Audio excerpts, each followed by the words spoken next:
Tanah dan air tanah adalah dua elemen penting yang menopang kehidupan di bumi. Tanah yang subur menyediakan nutrisi bagi tanaman, yang menjadi sumber makanan bagi manusia dan hewan. Sementara itu, air tanah adalah sumber air bersih yang vital bagi kehidupan manusia. Tanpa tanah yang subur, kita tidak bisa menanam tanaman. Tanpa air tanah yang bersih, kita kehilangan sumber kehidupan yang paling dasar.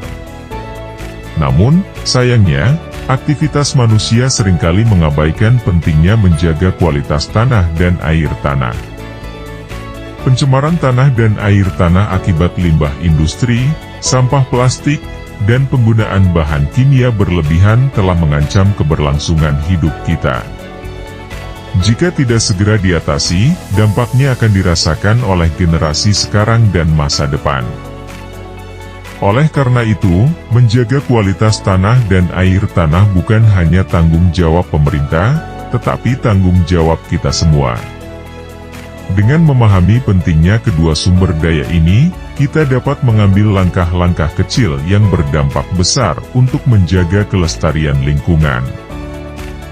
Dalam video ini, kami akan mengamati kondisi lapangan, memahami dampaknya, dan mencari solusi untuk menjaga kualitas tanah dan air tanah. Lokasi pengamatan yang kami pilih berada di Jalan Pembangunan 1, tepatnya di Lapak Ikan 3R. Lokasi ini dipilih karena terdapat beberapa lapak yang berdekatan sehingga sering terjadi aktivitas jual beli di lokasi tersebut. Di lokasi tersebut juga terdapat tanah di belakang lapak, sehingga berpotensi mencemari tanah yang ada di belakang lapak tersebut. Di lokasi ini juga terdapat pencemaran tanah dan air tanah yang berasal dari aktivitas manusia.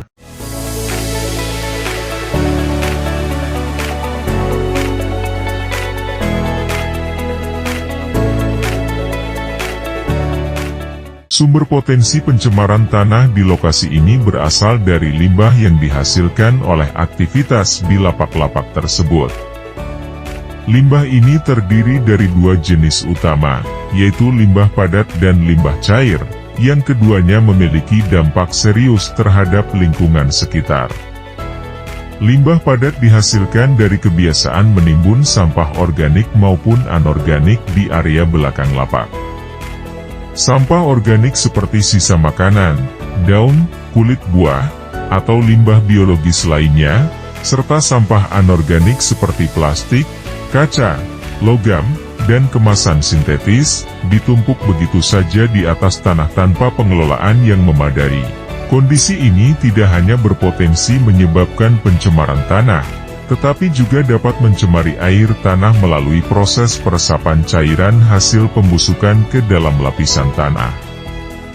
Selain itu, tumpukan sampah ini menjadi tempat yang sangat ideal bagi lalat, nyamuk, dan serangga lainnya untuk berkembang biak, sehingga meningkatkan risiko penyebaran penyakit seperti malaria, demam berdarah, diare, dan infeksi bakteri lainnya yang dapat mengancam kesehatan manusia.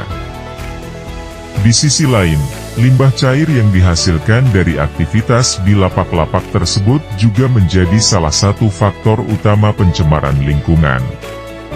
Limbah cair ini berasal dari bekas air penampungan ikan yang digunakan untuk memajang ikan segar sebelum dijual. Air ini biasanya tercampur dengan darah ikan, sisik ikan, dan kotoran ikan, yang kemudian dibuang langsung ke saluran drainase tanpa melalui proses pengolahan terlebih dahulu. Meskipun tidak mengandung bahan kimia tambahan, air yang tercemar oleh darah ikan dan sisa organik lainnya tetap memiliki potensi besar untuk mencemari lingkungan. Ketika limbah cair ini dibuang ke saluran drainase, ia dapat menyebabkan pendangkalan akibat endapan lumpur dan partikel organik yang terbawa bersama aliran air.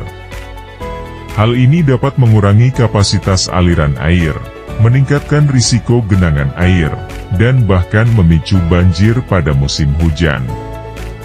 Selain itu, limbah cair yang meresap ke dalam tanah juga dapat membawa zat organik dan mikroba patogen ke lapisan air tanah, sehingga mencemari sumber air yang digunakan oleh masyarakat sekitar. Konsumsi air tanah yang tercemar dapat menyebabkan gangguan kesehatan serius, seperti infeksi bakteri, diare, atau penyakit lainnya yang berdampak jangka panjang.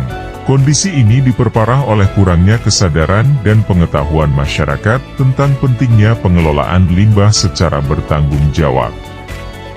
Tidak adanya sistem pengelolaan limbah yang baik, seperti pemilahan sampah, pengolahan limbah cair, atau pembuatan tempat pembuangan sementara yang layak, membuat masalah pencemaran semakin sulit dikendalikan.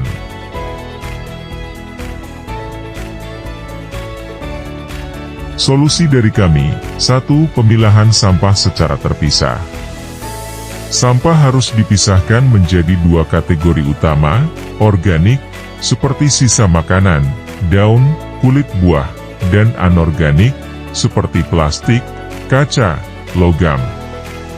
Penyediaan tempat sampah terpisah dengan warna berbeda, misalnya hijau untuk organik, biru untuk anorganik, akan mempermudah proses pemilahan. 2. Pembuatan kompos dari limbah organik. Limbah organik dapat diolah menjadi kompos menggunakan metode sederhana, seperti membuat lubang kompos di belakang lapak atau menggunakan drum tertutup. Tambahkan campuran dedaunan kering, tanah, dan sedikit air untuk mempercepat proses penguraian. 3. Pemanfaatan biofilter untuk pengolahan limbah cair. Membuat biofilter sederhana menggunakan bahan-bahan yang mudah didapat, seperti kerikil, arang, eceng gondok, atau mikroorganisme pengurai seperti M4, untuk menyaring limbah cair.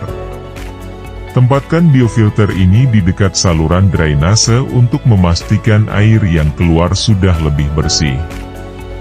4. Edukasi dan sosialisasi. Mengadakan pelatihan singkat untuk pemilik lapak tentang cara mengelola limbah padat dan cair dengan benar. Sebarkan informasi edukatif di media sosial tentang dampak pencemaran tanah dan air tanah, serta cara pencegahannya. 5. Kolaborasi dengan pemerintah untuk infrastruktur pengelolaan limbah. Mengajukan permohonan kepada pemerintah setempat untuk menyediakan fasilitas pengelolaan limbah, seperti tempat pembuangan sampah sementara atau IPAL komunal. Dorong pemerintah untuk memberikan subsidi atau bantuan teknis dalam pembuatan kompos atau biofilter. Menjaga lingkungan di lokasi tersebut bukan hanya tanggung jawab individu, tetapi juga tanggung jawab kolektif seluruh pemangku kepentingan, termasuk pemilik lapak, masyarakat sekitar, dan pemerintah setempat. Dengan kerjasama, edukasi, dan penerapan solusi konkret seperti pemilahan sampah dan pengolahan limbah cair, kita dapat menciptakan lingkungan yang bersih, sehat, dan lestari. Mari bersama-sama menjaga lingkungan demi kesejahteraan kita hari ini dan sebagai warisan untuk masa depan generasi berikutnya.